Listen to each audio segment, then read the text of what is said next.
Okay.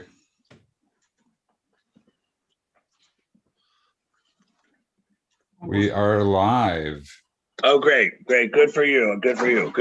Yep. God bless you. Figured that out. I don't know what happened. God bless you, sir. And I want to welcome everybody to the world according to that man, Benjamin Jeremy Stein. Yes. And of course, we're joined tonight with some technical difficulties. We're joined tonight from 93.1 WIBC, BAM. Future of conservative talk radio, BAM. And we still have that echo issue. And you heard that again, Rob, didn't you? I heard it. We'll make it work, though. It's all right. Something's going on with Ben's microphone, but we will make it work. Why do you take away the microphone? We'll just use the microphone on the computer. We did. That's better. Okay, here's the thing, Ben. You got to move a little closer to your computer. Okay. You look beautiful. Thank you. But of course, this show wouldn't be complete without actor, writer, saint, sinner, lover, father. And doctor. Yogurt aficionado. Yes, and herbal tea. And let me know if you're still hearing that echo, Rob, because I wouldn't know what to do at this point. We will have but I think that's what sort of makes us different, and what separates us is how unprofessional we truly are. And it's what makes us lovable to the people out there. It's what people are attracted to us. It's why so many people have been downloading this podcast. Thank you, everybody, for all the downloads. We are humbled. We are touched. We are in your debt. Overwhelmed. We are overwhelmed. We are truly overwhelmed by the download support. And I don't want to welcome everybody to the world according to Ben Stein. Like I said, Rob Kendall from 93.1, Ben Stein, America's humble servant. Remember, everybody, go to rumble.com, also Apple Podcasts, and of course, Ben, the most important, Ben Stein's email, benstein.substack.com. Also, Ben Stein at the American Spectator. Don't forget that. Spectator.org. I always get to that, Ben. God bless you, sir. Right off the bat, I want to get into something because it's really bothering me, this thing they're calling the January 6th Commission that they want to put together.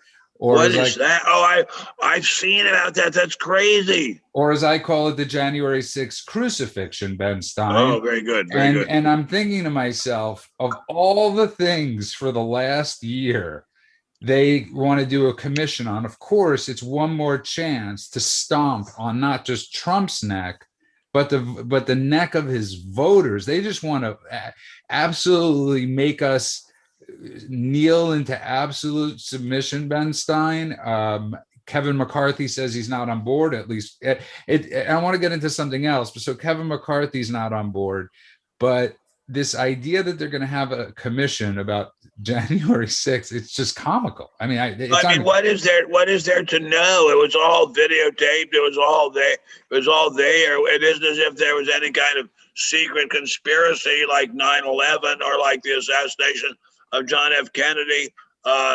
What is there to learn?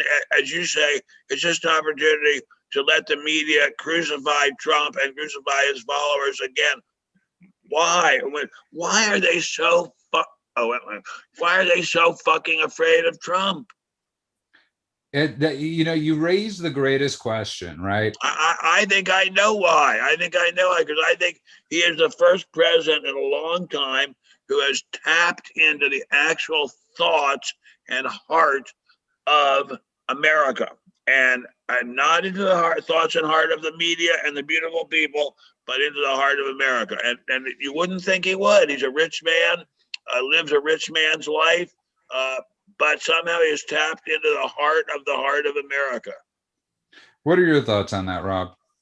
It's really interesting, right? People are starting to wake up to the fact that, like, I don't know how it is where you guys are, but the governor came out with a report today that said there's 116,000 jobs in the state of Indiana that employers are looking for. Yeah, all over the country. It's all over the country. They cannot fill these jobs. Right. The people are starting to wake up, and now they're realizing the government has created this absolute disaster. There's fires all over the place. And I think, and I'm a little surprised, but I think people, it's quicker than I expected, are beginning to realize this presidency is a disaster and they need to spend their time solving these problems, not worried about the guy that used to be president. Well, I think that, well, I wouldn't say it's a, let me make it a tiny bit more complicated than that. I think what we're seeing is that the plans that Trump put into effect before he left office have worked so fantastically that there's been such a big boom that there's now a terrible shortage of workers. But then for the Democrats are now making that far worse by paying people to stay home. And so unless you're in a rather special circumstance, you make more money just staying home and watching TV or doing whatever you're doing at home than you would going to work. So we are now in a situation where we are paying people to be idle, and there's shortages of cars, shortages of electronics. The shortages of automobiles, I understand, is quite intense. I see shortages even of fish at the grocery store, as I've said many, many times.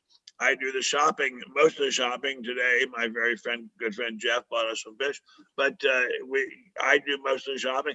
I see shortages even of fish that used to be in great abundance a few months ago. There's a tremendous shortage of workers because we have tremendous prosperity, and the shortage is compounded by bribing people to not work. Yeah, it's really interesting here in Indiana. There's very little that our governor does that I agree with, but he finally said we're done with the federal unemployment because the federal unemployment is bribing people not to work. And look, I'm not naive. A lot of his donor buddies said we need workers and we can't find them. You got to cut this off at the pass so these people will go back to work. But look, I mean, there's problems all over this country, right? The border is a disaster. You got the gas issue, which is a disaster. I mean, the Middle East is on fire, as we've talked about, and yet they're still focused on Trump. And I think that's going to rub a lot of these people in the middle the wrong way. You're there to solve problems. You just keep creating problems, and you're not investigating actual problems. It's like that. The thing in the Middle East is a real serious problem, because what is happening is that because of the media's wickedness, they are stirring it up into an anti-Semitic cauldron. And I was just being visited today by a charming person and friend from the Midwest who said that in the Midwest and the rural communities, they're all being brainwashed into thinking that it's some kind of Jewish conspiracy, when of course the data is absolutely clear-cut that the Arabs, the Palestinians, started this whole thing with the rocket attacks. There was no starting attack by the Jews. They started the rocket attack following gigantic stone throwing and shooting at the Israeli Defense Forces.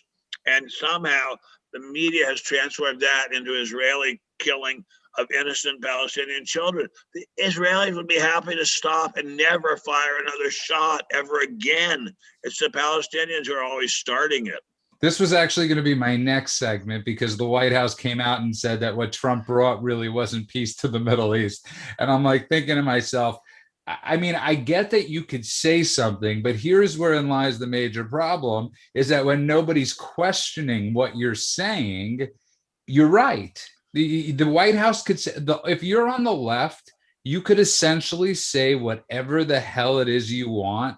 Facts don't matter. Science doesn't matter. Nothing matters, because nobody calls you out on it. And that's where we are as a society. There are no gatekeepers. There are zero. Sorry, go ahead. I'm sorry. No, go ahead. Please. There's a wonderful scene, terrifying scene, in a very, very fine German movie. I don't know. I think it's a German movie called Downfall, about the last days of Adolf Hitler. It's with Bruno Ganz. It's a great movie. Yeah, it's a great movie. Very, very scary, upsetting movie. And at one point, Ava Braun, who is Hitler's girlfriend, is being told by her brother, or maybe it's her brother-in-law, you must leave Germany. Hitler, you have to leave. You're going to die. You're going to get killed. Hitler is making a mistake staying here. You've got to leave. And she looks at him, Eva Braun looks at her brother, or maybe it's her brother-in-law, and says, but he's the Fuhrer. He can't be wrong. He's the Fuhrer. And that's how it is with the media and the Democrats. if they're the Democrats, they can't be wrong. And that's how the media sees it. Whereas if they're the Trump people, they can't be right. No, and Robin, we were discussing this because there's so many different nuances and things that we're going to delve into tonight, because I brought this up the other night. There's so much shit out there that it's almost like nobody could focus on one piece, right? It's almost like smoke and mirrors. So much distraction over what's going on. Kamala Harris hasn't been to the border in 55 days. And she's supposed to be in charge of fixing it. She's in charge of the border. There's so much going on. I mean, Rob, it's almost it's sensory overload what they're doing to us. Sensory. It's right. Well, the media just will not play a constructive role. They refuse to play a constructive role. The problem, and Ben can speak to this, is voters are motivated by how things impact them. Right. And yes, the border's bad, but they don't really personally experience the border. Not yet. Right. But what they do experience is that when they go to Wendy's and it's a 30-minute wait to get into the restaurant or go through the drive-through, they do recognize that, which is why I think the worker shortage is such a big deal, because I've seen many, many people start posting about this on what the hell's going on out there. And they're starting to realize, gee, bribing people not to work for the past year plus might not have been a great idea. And now this child tax credit thing on top of it is really pissing people off. Yeah, and of course, that people who have it in them to work will work anyway. There's a certain kind of person who just doesn't have it in him or her to work. And if the government makes it easy to pay your bills without working, those people will not work. It's very, very sad, but there are such people in this country. There are quite a few of them. There are quite a few of them in every country, as far as I know. So pretty much, but I want to get back to something quickly, sir. And Rob, we've just discussed pretty much 5 things that are getting zero media traction. I mean, I don't even know what they are. But the Wall Street Journal has written about this. Okay, Ben, it's that you're bringing up one publication out of the bill, out of the thousands. One publication is talking about a certain thing, and even that one publication isn't what that one publication used to be. We all could concede the Wall Street Journal isn't the conservative beacon that at one point it was. But the editorial page is still the best editorial page in the country. But I'm referring to the front section, sir, where people actually see the first, the first few pages that people read became very anti the Trump base. They were not exactly on board. But on that note, sorry if you just tuned in, you are listening to The World According to that man, Benjamin Jeremy Stein. I want to thank everybody that's watching in the YouTube channel. Sorry that Bruno Ganz from that movie just died. I didn't even know that. I didn't know that either. Somebody said it in the YouTube chat, and he was so scarily good in that movie. Yeah, he was. Wow. He was terrific. I think he might have been nominated. He was absolutely terrific. Remind everybody, go to rumble.com, catch our latest episodes, even the ones you've just seen. It'll help us a lot. Give us a rumble. Go to Apple Podcasts or wherever you're streaming. Give us a good review. And of course, benstein.substack.com. Welcome back to The World According to Ben Stein. We're joined tonight by Rob Kendall, as always, from 93.1 WIBC. Bam, the president and future of conservative talk radio. People, listen, I know you guys love Bongino. Rob Kendall is the man, okay? Rob is Bongino. Rob Kendall we got, okay? The best. And of course, wait a minute. I happen to love Bronzino. Why are we talking about Bronzino? Bongino, but that's very funny. And of course, Ben was on Good Morning America this morning introducing. I was on them and also on Newsmax. Today was a big Newsmax day for me. And I managed to get a plug for our show on Newsmax. Oh, you did? That's great. And I think GMA is pretty big too. And people still wanting to hear the Bueller thing. But I want to welcome everybody back, like I said. So I want to get back real quick, Jude. I didn't mean to cut you off, but Ben Stein will be on the Mock and Rob show tomorrow at 10:15 Eastern. Yes, he will. And for everybody to know, we will be for if you decide to stay an extra 15 minutes. We will be recording that special. We're going to post that on Rumble too. But welcome back. I want to get to something. You're referring to Franklin Graham came out and said something, and I was reading this story, sir, about Israel too, about how they don't know how to handle the media. And Franklin Graham said the same thing about Trump, that even he thinks that Trump didn't handle the media. And I'm thinking to myself, I love Franklin Graham. Your father was a great man, but sometimes you don't understand certain things.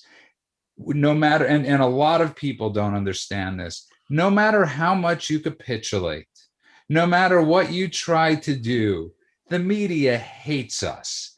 There's no bowing or begging if Israel would have done this differently, or if Trump would have done that differently. They wanted blood. When it comes to Israel, they want blood. When it comes to Christians, they want blood. And when it comes to Trump supporters, they want blood. And when it comes to unborn babies, they want blood. And when it comes to unborn babies, there's nothing you can do that would make it that the media would write a different narrative. There's nothing that could be done. So why even try? That can't be that can't be how you treat this disease, which is the media, Ben. What it has to be is I don't know. I will let you speak. I would like to say, if I may, I am the oldest of us all by quite a bit, and I saw this happen with Nixon. And Nixon tried to be friendly to the media. He had lots of press conferences. He took a lot of questions. He would have enormous press conferences, not just little press conferences in the press room. He would have enormous, giant press conferences in the East Room of the White House. They went after him tooth and nail. Anyway, when they are the Jackal Pack, I think it was, I'm not sure whether it was Pat Buchanan or Bill Sapphire called him that, but when the Jackal Pack went after him, there was just no stopping him. But he could reach the voters. He won the largest electoral landslide there had ever been in 1972. He could reach the voters. But then the media could leapfrog over the voters and tar and feather him and slime him for doing nothing. And they did the same thing to Trump. If you look back on the 4 Trump years, he didn't do anything wrong. And yet now you have to apologize for being a Trump supporter, a Trump fan. But he didn't do anything wrong. It's just complete media hype and complete media sliming that is going on here. It's just, it shocks the conscience. And yet that's the way it is. Rob Kendall. I always wondered why Trump did as much media availability as he did, because every time he likes attention. Yeah, but every time he did it, they took, they would never report on the good stuff. They take the one thing they wanted. I know. Always. And in a weird way, Trump got super punished for being the most transparent president we've probably ever seen. Yes, well, Nixon was quite transparent too, but Nixon gave it back to them, and of course they all acted like Nixon was a terrible guy, and Nixon was an incredible president. I'm writing a book right now about Nixon and me, and it's a very inconsequential book to everyone except those of us who love Nixon. But I was going through my files of the speeches I wrote for Nixon, messages, and one was the first comprehensive national energy conservation plan. Nobody ever gives him credit for that. The first universal health plan proposed by the president of the Congress. Nobody ever gives him credit for that. Ending, not just reducing, ending school segregation in the Deep South. Nobody ever gives him credit for that. Same with Trump. He accomplished miracles. Saving Israel. Especially for Israel. He gets no credit for that, especially from the Jews, from us Jews. Ben, I have a question. Yes.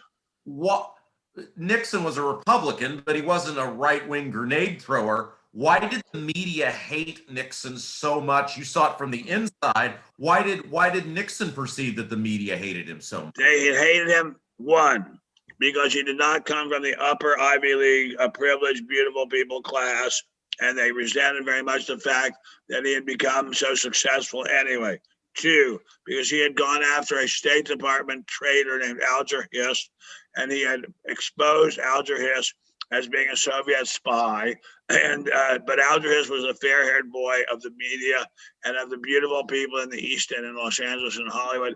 And they never could, forgive Nixon for exposing Alger Hiss, but Alger Hiss actually was a Soviet spy responsible for his leaks to the Soviets for starting the Korean War. And the media could never forgive him for that. And they leapt all over him in every way and denounced him. And then when he bounced back after having been robbed of the election in 1960, had won in 68, the media just couldn't believe it, just like they couldn't believe that Trump had won. And they went after him tooth and nail. And when he won an enormous landslide in 72, they just went berserk for nothing. Even now, look, it's 50 years after Watergate. Still, nobody can tell you what happened. And you know what I love about this show more than anything, Rob? You get to ask a question and get a firsthand response of a person that was there while this was going on, and not him. He was there. His father was there. I'm going to tell, and I want to tell a really cool story at the end of the show for Ben's dad as Israel's going through what they're going through. So don't let me forget, because Ben tells me stories about his father. And for people that don't know who Ben's father is, I beg you to Google him. He's a true American hero and a true Israeli hero. And when Ben tells me stories about what his father did, I get the chills, and I actually get the chills just thinking about them. God bless you. And somebody raised real quick, Jude. I didn't mean to cut you off, but remember that scene in Forrest Gump where he sees the break-in? Ben is like, you always call him the genius Gump, and it's so true, because like Ben experienced the things that when you watch that movie, you're like, wow, wouldn't that have been cool to be there? Yeah, no, it's insane. But I want to tell this story, and I don't want to tell a story, but somebody in the chat brought up a good point, and it's, listen, 4.5 years ago when Trump was running, Ben was not a Trump supporter. Okay, he was a Lindsey Graham supporter. He loved Lindsey Graham. He spoke some ill words of Donald Trump, but on the same token, Ben did have some dealings with Donald Trump. But I could tell you, since day one of Trump being in office, there has been no bigger supporter. There is nobody that said, more than my lifetime, there's an economist that has said, I was wrong about a lot of things that I thought to be the truth and law, like Ben Stein. And that's what makes Ben Stein the absolute greatest. So yes, 4.5 years ago, there's video of Ben saying, and I got to tell you, I was on that ride home with him afterwards. And it was a very uncomfortable ride because I was very upset with the way Ben, but 90 days into the Trump administration, I'll never forget this, 100 days in, he was on a panel with your former boss, Gergen, and somebody else. And they had said, this is the worst first 100 days of a person's office. And Ben's like, so this is worse than the Civil War? And it was the perfect response. And since pretty much day one, there's been no bigger defender of the Trump movement and Donald Trump than Ben Stein. So yes, we all have had opinions of people that could change. That's what's called life. And that's what this show is about discourse and realizing sometimes that we were wrong. And it's okay to admit you were wrong. So I hope that answers that question.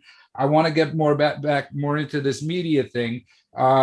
We have a media right now that I heard Gutfeld, Ben, say this years ago. He doesn't think we could have won World War II if social media was out there. And I truly don't, and I don't, what the social media is doing, and we've discussed this in regards to Israel, and what the social media, we have Rashida Tlaib, who literally, somebody I know I'm very close to called her just looks at her and she said she's as ugly as the inside as she is in the outside. She is Joe Biden now capitulating. That's how strong. I know. He praised her today. He praised her today. I know. Unbelievable. I mean, an absolute anti-Semite is getting anti-Semite. That there are lots of anti-Semites out there. She's anti-American. That's the main problem. People are allowed to be anti-Semites. That's history. That's fine. I don't like it, but it's fine. But she's an American congresswoman and she's an anti-American. That's what's so terrible. I mean, no, it's frightening that we have right now in the House so many people, Rob, that are anti-American, that are anti people that we've saved, people like Ilhan Omar, who we saved from inevitable rape, inevitable death. And they come here and they have zero freaking gratitude. Does not one person in the Democrat Party have enough balls to walk up to Ilhan Omar and say, where the fuck is your gratitude? You'd be dead if not for this great country. Nobody. I'm sorry. Go ahead, Rob. Sorry. Well, I was just going to say, Judah, you know, it's interesting because those some of the people you've mentioned could only have succeeded in America.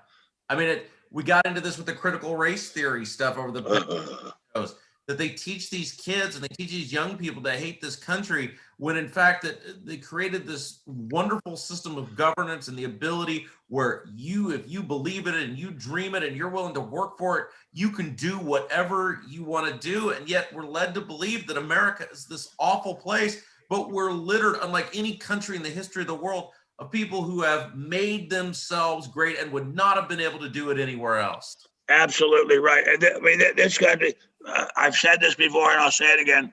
Gladstone, the great English statesman, said that the American Constitution was the greatest document ever, greatest achievement of the human mind and hand of all time.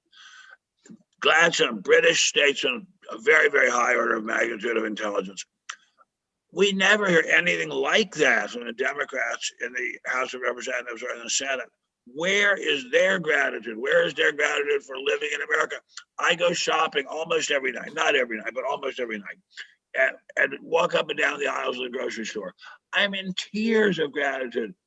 This is a free country. They're not going to arrest me for being a Jew or for being a Republican, at least not yet, I hope. And there's so much food. There's so many friendly, smiling people.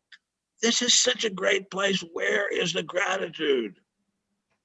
No, you raise an incredible point, and you raise a point where, growing up in an observant Jewish home, I was taught about how, you know, the connection between America and Israel. I was taught how much America did for Israel and the gratitude that I should have for this great country for what they did. You know, and I knew that many of my people would have been slaughtered again like sheep if it not been for America, for people like, sadly, I didn't get the education until Ben Stein about how much Richard Nixon did Nixon for this. was the best friend, not only that Israel ever had, but that the Jewish people have ever had. The Jewish religion is approximately 6,000 years old. There's never been a better friend of the Jews than Richard Nixon, ever. I want to tell you, Robin, I think what I think sometimes is the bigger problem, and we've spoken about this, that the silent majority has to get louder.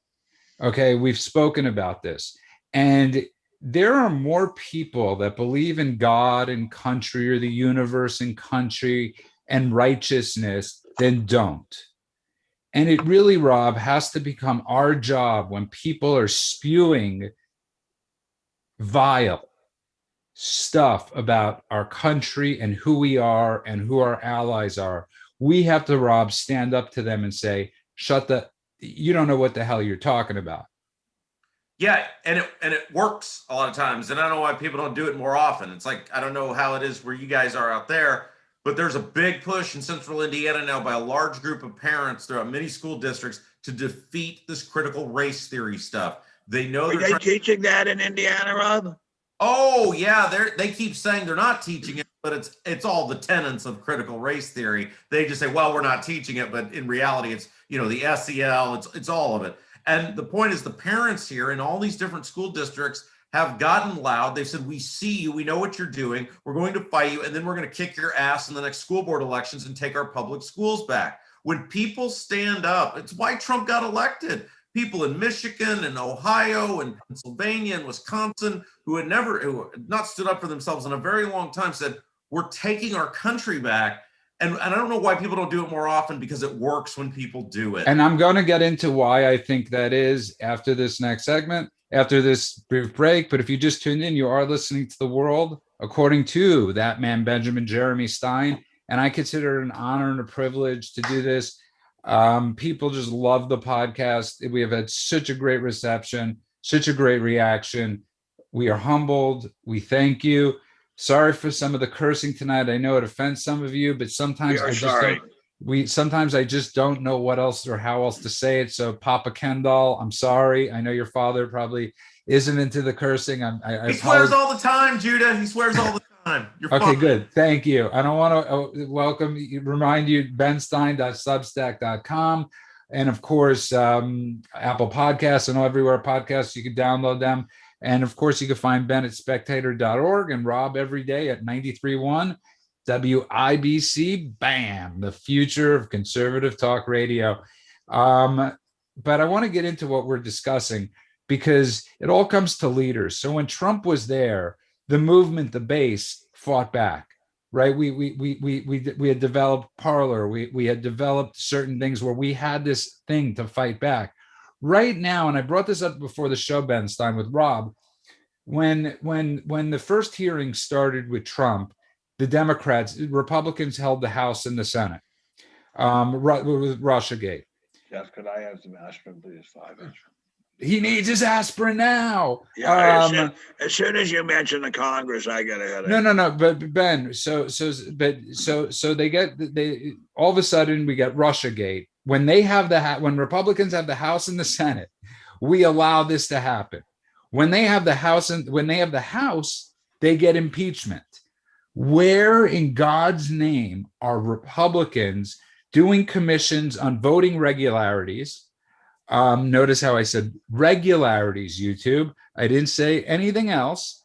Where are the commissions on how this damn virus got into the country, where it came from? Where are the commissions that Lindsey Graham promised us for God knows how long on Air Biden's son? Where and here's the problem: we have no leaders, Ben, because we don't have adequate leaders. But where are the commissions on why is Chicago the murder capital of the industrial world? Where's the commission on that? No, you raise a great question. Where are any of the commissions, Rob Kendall? And this is the problem people have with the GOP. And when I say GOP, I mean the Grand Old Party and Republicans. People look at them and they're like, "What are you doing?" Yeah, that's the problem. Every time you give these guys power, Republicans are great when they're in the opposition. They stink. They stink in terms of actual governance, and that's the problem. You keep going back to these people either because they sell you a load of bull crap that you go, okay, well, this is the 8th time. They can't lie to me 8 times in a row. Or the Democrats are so bad. And the problem is, dating back to 1994, every time you give them an ounce of power, they lie and they just become the party of big government again. It's just their buddies who get emboldened instead of the Democrats. And it's horrible because we need viable opposition to the Democrats. But we don't have it. So we have to be a teeny tiny atom in the universe of opposition, and we have to stand up and say something wicked this way comes, and it's led by a hologram named Joe Biden and I don't know how to describe her, named Kamala Harris. You know, somebody actually, what is we're having a YouTube issue. I'm not exactly sure what it is, but I apologize for people in the chat room. I'm not sure. Or we're all still here, right? We're all still hearing each other. I'm here. You're still here. Sure. I'm not exactly sure why people are losing the feed. But so you guys keep talking, and I want to figure this out. But somebody brought up a point beforehand, which was I miss Trey Gowdy. I love Trey Gowdy. He was very tough during the hearings. He didn't really follow through quite as much as I would like him to, but he was very, very good. Now, my granddaughter and son and former daughter-in-law, is simply staggeringly beautiful young woman, they live in South Carolina. I think one of them is about to move to the hometown of Mr. Graham, and I hope to go visit her there and see Mr. Graham. He talks an awfully good game. I wish he could get more done, but I like him a lot, and I really love Trey Gowdy a lot. Yeah, it's funny, Rob. You have to sometimes be careful what you wish for, because as much as I didn't like the job Trey Gowdy didn't get accomplished, at least Trey Gowdy was a shark. He was a shark. Trey Gowdy's awesome because he's on a whole bunch of old episodes of Forensic Files. Yeah. He was a prosecuting attorney. I've seen him. He's great. I love seeing those. And we need more people that can bring the heat. Is that show still on, or has it been taken off because of political correctness? Oh, it's on like the Netflix still has it. And great. Oh yeah, Headline News still runs it. Oh yeah, it's great. Old episodes with Headline News still runs it. Headline News wouldn't be a channel if not for Forensic Files. That they've done a Forensic Files too, but it's just not the same without that guy's voice. Peter Thomas. Yeah. I mean, just the pipes of an angel, just angelic pipes.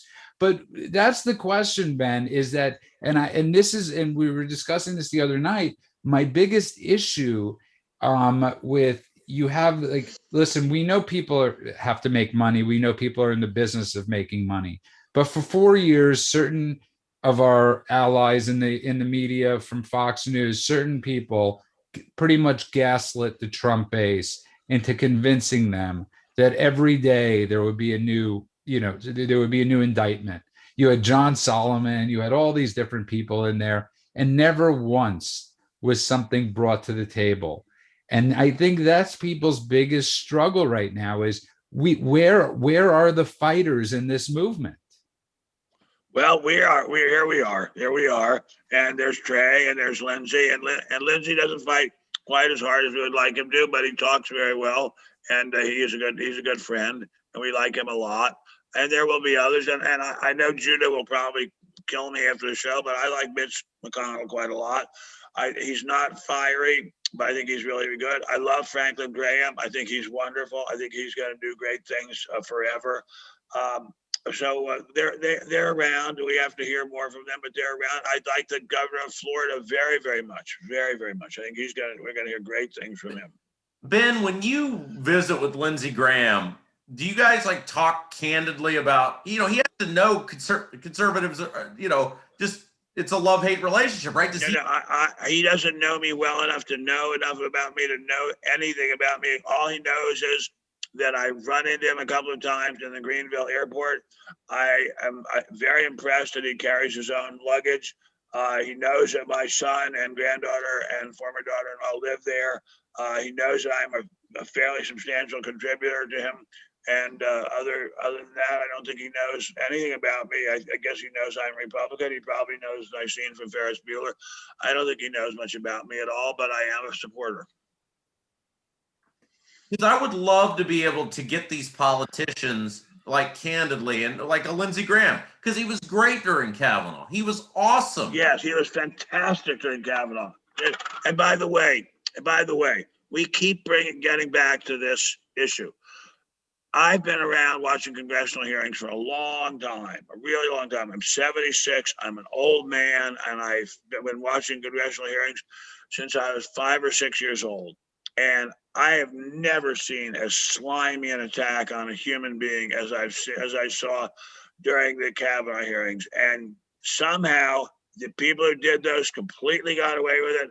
Nobody was prosecuted. Nobody was punished. That was a far worse attack on the Capitol than anything that happened on January 6th. Or whatever. Was it January 6th or December 6th? I forget. January 6th. No, Ben, I mean, you're talking about a year of things that were, or a year and a half. Okay, let's be real. You're talking about 4 years of something of disgusting, of absolute disgust that were an insurrection or whatever you want to call it. How about a coup, a real life attempted coup? It wasn't attempted. It worked. We look who's president. Yeah, no, right of a presidency, and they like to. I mean, it's just it's scary. It's frightening. But right now we are in the midst of a hostile takeover by the left, by this 6-7% of this squad, Rob, or as Laura Luma likes to call them, the Hamas caucus. That nobody has enough guts to stand up to these people. Why is that, Judah? Why is that? Because if you stand up to them, they will call you the worst word in the English language, which is a racist. And I think we have to go back to them and say, we're the ones who've suffered from racism. We know what racism is. You, Miss Ocasio-Cortez, don't know the first thing about it. We do. And we're telling you, you're a liar, a liar, a liar. We were talking about that today on the show, about how when you call everyone a racist, it loses its meaning.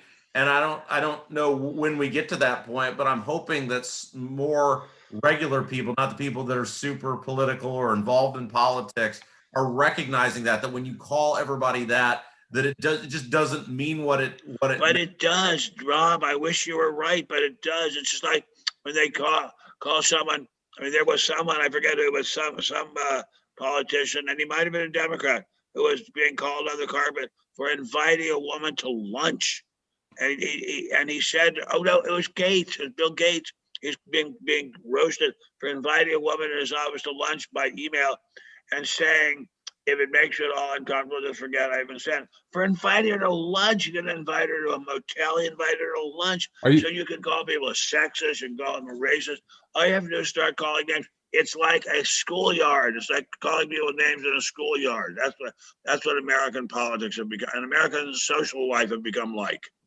You see, Ben, but the biggest problem that these people face, like Bill Gates and these people that get attacked like Cuomo, the lack of sympathy that they have, the lack of empathy that they have when people like us are getting hit and they don't come to our defense. Oh my God, dude, are you kidding? Are you kidding? They're not going to have any empathy for people. No, like what us. My point being is, so there's going to be very little defense for them, because the one people... They already gotten away with it. Cuomo's completely gotten away with it, Judah. He's completely gotten away with it. He's not in trouble anymore. He's completely gotten away with it. And Bill Gates will get away with it because he's fantastically rich. And Cuomo will get away with it because he's a leader of left-wing Democrats. They're all going to get away with it. It's only us who don't get away. It's only we on the conservative side who don't get away with it. No, I mean, you're completely right. And I'm very sorry for the technical difficulties. I have no idea what's going on with the YouTube live stream. Maybe it has to do because Rob wants to do the interview with Ben so badly that it's acting up on us. I don't know what it is. It's going to be really choppy on YouTube and of course on Rumble. I apologize for that. But on that note, if you just tuned in, you are listening to The World According to Ben Stein. If you could still hear us, I know it's a bit blurry. I actually see a lot of people in the chat room right now, so there we are. But we're joined tonight by Bobby Kendall. Do people call you Bobby or just Rob? You call me whatever you want. Just don't call me Shirley. And of course, America's humble servant, Benjamin Jeremy Stein. We've been discussing a lot tonight, and somebody said to us before the show, your friend from the Midwest was asking us how devastating it is for us what's going on in Israel. And I think to get back to what she said, what's more hurtful, I've never seen the lack of support for Israel, the amount of lack of support from Americans. We have these pro-Palestinian marches going on in the streets of New York City, all across America, Ben. You have the social media stuff going on. And I think I want to tell you something. That's one of the most heartbreaking things for me. It's heartbreaking. It's absolutely heartbreaking. And what's heartbreaking to me is that a number of the people who are marching against Israel are African American, and they, of all people, should know what it's like to suffer from racism, and they should know that what great friends the Jews have been to them. And it's just heartbreaking that they're on the wrong side of this, and it's heartbreaking that so many young people are on the wrong side of it. But young people are almost always on the wrong side of everything. Ben, I used to. I don't know. I don't know if that's the case anymore. Where social media has really changed the ability of social media to bully people, to put people in a corner, to make people think and feel a certain way has really changed. I don't think children anymore have any ability to think critically, to think outside the box, and to It be may well different be. from their It may well friends. be. You're, Judy, I think you may just have said a mouthful. It's very scary. It's very, very scary. What Very are your thoughts scary. on that, Rob? Well, we were talking about this earlier today. The lack of critical thinking that people have. I mean, it's like Walmart comes out and says you don't have to wear a mask in the store anymore. Well, in our state, 40% of the people have been fully vaccinated, roughly. And then we're talking about it today on the air. And when you take the people that are fully vaccinated and then the people who have had it on top of that, you're looking at probably 80% of the population that either has had it and has the antibodies or has been fully vaccinated. And yet, when I went to Walmart the other day that have removed the mask policy, it's still probably 70% of the people, maybe 75, are wearing the mask. It's people aren't stopping and thinking about it. And that means a huge group of fully vaccinated people are still wearing the mask. No, I mean Ben and I think we were discussing this before. Nobody knows what the hell is going on with the You don't know what mask the stuff. policy is. Somebody in the chat, I've never seen the chat. Someone in the chat tell us what the policy is. I don't know. No, nobody I know knows when what. I go into pavilions, they're very strict about me wearing a mask.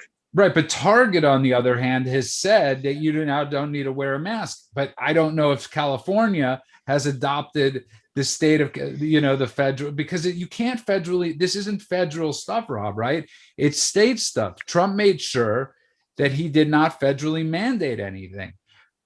Right, but the problem is they emboldened these governors and mayors to do this because they kept letting Fauci run out there and spew bullcrap. Fauci's first initial reaction on masks, which was probably the real one, was completely correct when he said they're largely ineffective and you don't need them. That was his initial reaction before it got politicized. And well, that's what. So I'm sorry, Rob. Please, I beg your pardon. No. They kept running this guy out here who would change his mind as often as he changed his underwear. Well, what I like is that here we know, those of us who have even the slightest bit of knowledge of science, which is a very slight bit, know that a little teeny viral particle is so tiny compared to a mask, the apertures in a mask, it might as well be a cannonball being fired at your head. And yet we're still told that a mask is effective. It's scientifically comical.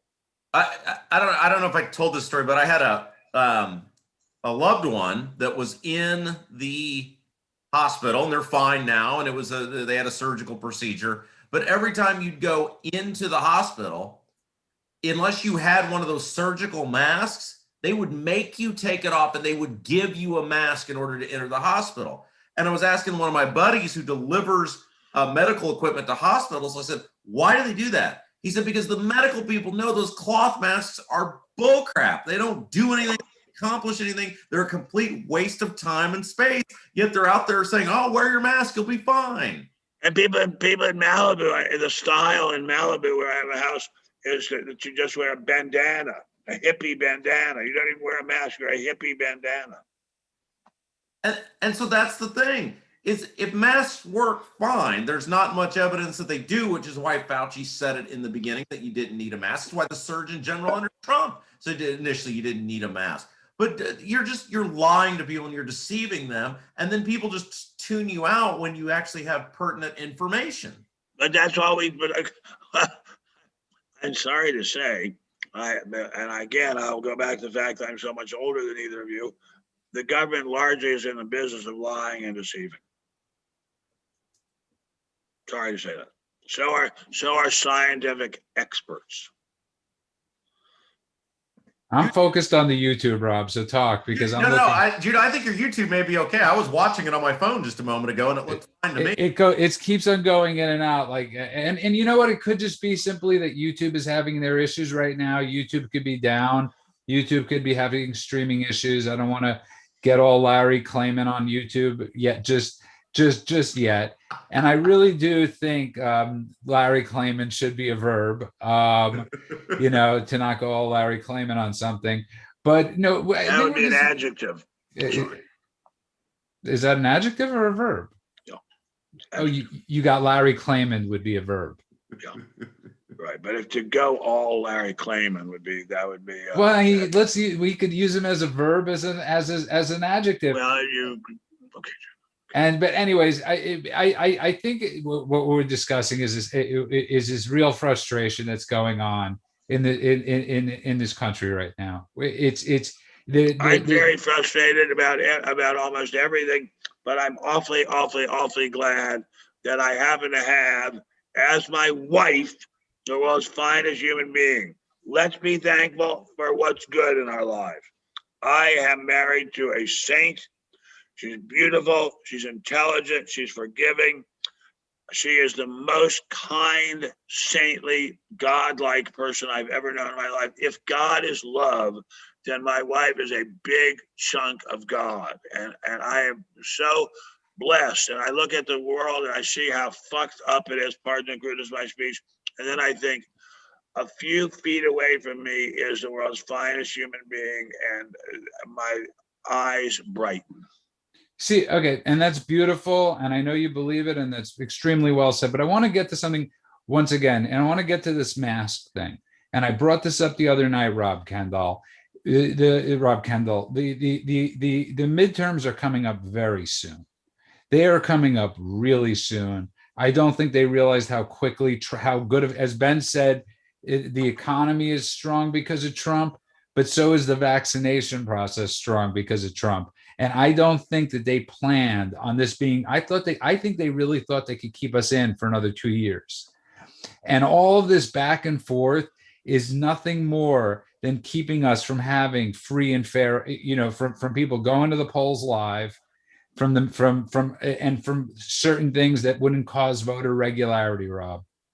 Yeah, and the issue, like the Red Sox, Boston, that you don't get any more blue than Boston, came out and said, well, starting next week, we're going to have full capacity at the Red Sox games, and Gillette Stadium, where the Patriots play, is going to be full this fall. You can only keep the lie up for so long, and people look around and see what happened in Texas. The Rangers had a full stadium for opening day. There was no super spreader event. They had the Super Bowl in Tampa. It wasn't a super spreader event. People see these things, and eventually they catch on. You're lying to us. You're deceiving us. And then the problem is that it starts to topple over on itself because it's so easily disprovable, and people are only going to put up with it for so long. No, you're completely right. Ben, I think Texas had its first day today. They reported no COVID deaths, which we don't even know what that means anymore, a COVID death or a non-COVID death. Right. But it was the first day. And remember, they were called Neanderthals, Ben. I know Texas is often way ahead of the curve.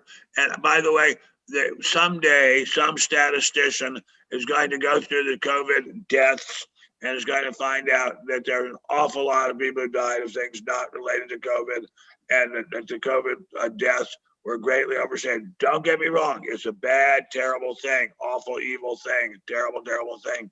But there's been a lot of hanky-panky the statistics about that. And yes, let's go back to being fully open everywhere.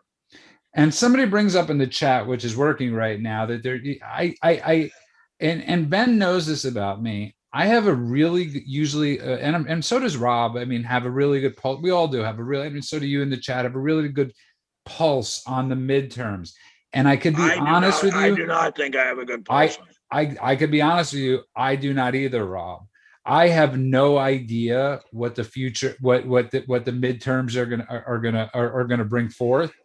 But I do know one thing: we have a better chance if the mask mandates are lifted. Yes, but the problem is a whole bunch of these Republican governors, like that idiot in Ohio, completely bought into this, and they do even more stupid stuff on top of that, like trying to say, well, we'll raffle away $1 million if you get a vaccination. We're literally. What about that woman in Michigan? For God's sake, where did she come from? But I don't know how the Republicans get the high ground on this, because these governors and mayors in some cases who are Republican have been just as guilty as the Democrats. I agree, and I totally agree. Everyone has drunk the Kool-Aid. It's not just that everybody's drunk the Kool-Aid. You used to have Republican governors you really had some really strong Republican governors in the past, and the Republican governors we're witnessing right now are, I don't even want to use the word rhino, but they're spineless. Like Rob's guy in Indiana, spineless. You have these people that are voted in sort of through the oligarchy of the state just being an R, and you're getting these spineless Republicans who haven't fought back. And I love DeSantis. You're right, Ben. DeSantis and Abbott are two of the best governors in the country. I think DeSantis is fantastic. And Rob, the question is, why can't others follow their lead? What is this? Even Chrissy Nome on the trans stuff backed down. In South Dakota, and the NCAA, which is great news, capitulated and said, we're not going to move events. The NCAA caved in today, or I don't want to say caved in. They finally acted normally, because what are they going to do? The states where the NCAA thrives tend to be Republican states. What are they going to do? Move the games, Rob, to like San Francisco? Because the issue is, and this is why the media in part hated Trump so much, and I think it was Rush who initially pointed this out. The media didn't make Trump, so they couldn't break him. Only Trump could break the bond with his voters. And so many of these Republicans, man, they buy into this idea that they have to be liked by the media, that they have to be liked by people who aren't going to vote for them no matter what they do. And so they're weak. They're brutally weak. And the front runner for the Republican nomination for president right now is not even close, is Ron DeSantis. Because people, we love him because we love him. We love him. They're looking for leadership. They're looking for people who are real. They're looking for people who are going to be honest with them. And Ron DeSantis has been that. And so many of these weak establishment Republicans, like this loser Holcomb that we have here in Indiana, they don't get it. They don't care. They're not strong enough. They don't have the ability to fight. I like DeSantis a lot. I like Trump better, but we're very lucky that we have DeSantis, and we're very lucky that he comes from Florida, a state which I think is a bellwether for the nation. But as to the midterms, I don't know either. I'm just terrified of what has happened because we become media-wise a one-party state, and that is very scary. We become, I mean, you just said, Ben, and it's so true, and it's so frightening. It's more than just being a one media state. It's being a one media government. Yes. We are being run by the media, and that is frightening, Ben. The other day, I mean, this is so glossed over and nobody's talking about it, Rob. You had a reporter, a person that wrote over 50 stories for CNN. Oh my God! Tell this story. I mean, Rob, did you see the story about the tweeting about Hitler? Raja. Yeah, about the tweeting about Hitler. Ending his tweets by saying "Heil Hitler." Yeah, and saying the world needs more Hitlers, and saying all that stuff. Rob, did you see that story? Mm-hmm. Yeah. And nothing. And I'm not going to say nothing. And it wasn't even on the front page of the New York Times or the Wall Street Journal. It was incredible. Yeah, it was absolutely incredible. We're running out of time. What I'm going to do, because I want to get this interview for Rob's show, is I am going to end the live stream, and then I am going to try to redo the live stream. So that way, and we'll see if Rob could pull it like that. So I want to thank everybody that's been listening tonight. I am sorry for the YouTube technical difficulties. There's nothing I could do about it. What I am going to do is upload the episode from my computer to YouTube so you could watch it uninterrupted, because I believe on my computer it's recording it differently. I think so. I'm not that technical. I miss not technical people. But I want to thank everybody again.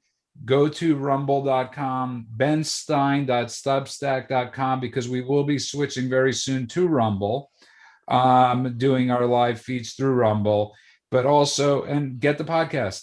Find Ben Stein at thespectator.org. You could also find a lot of his pieces on Newsmax. And of course, you could find Rob Kendall every day from 9 to noon on 93.1 WIBC. BAM, the future of conservative talk radio. I want to thank everybody from the bottom of my heart for putting up through technical difficulties. They do happen sometimes. We're honored that you stayed with us, kept trying to refresh your YouTube screen like I was.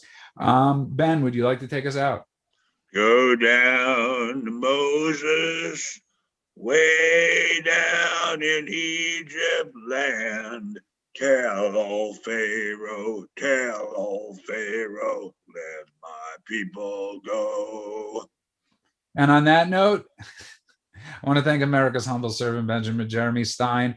We will see you all Thursday night, God willing. As long as the feed works, we'll be here. We'll see you soon. Thank you.